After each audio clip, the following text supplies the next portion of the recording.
GFM's TV.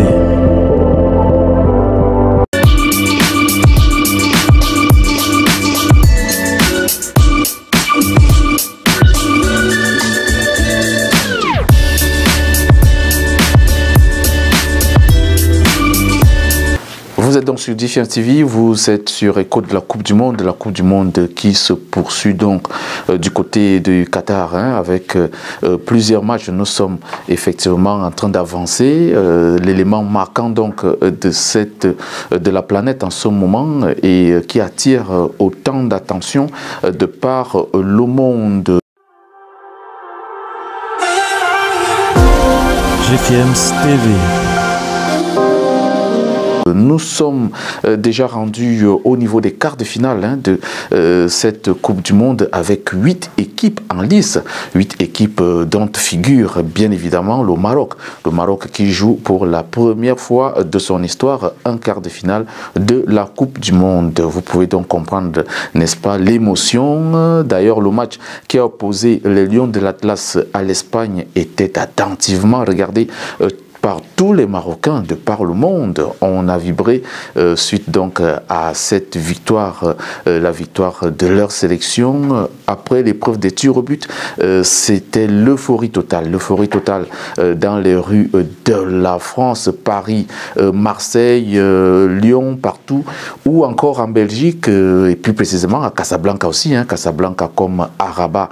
Toutes les villes du Maroc ont vibré dans la même ambiance. Et puis c'est aussi ça le football qui donne donc de la joie, le football qui engendre des émotions et qui réunit les peuples, parce que ce n'est pas que le Maroc qui célébrait cette victoire, c'est aussi toute l'Afrique entière et bien évidemment les peuples musulmans, le peuple musulman qui aussi était en liasse pour cette fête du football.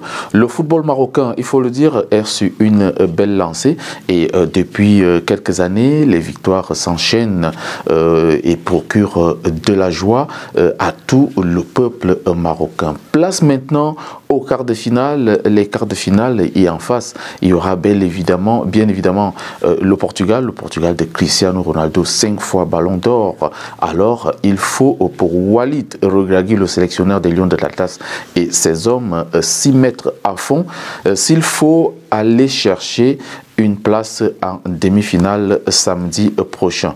Alors, on va parler d'ailleurs de ces quarts de finale qu'on va vivre dès demain avec deux premières rencontres, notamment le Brésil de Neymar Junior qui va donc affronter la Croatie de Luka Modric, vice-champion du monde.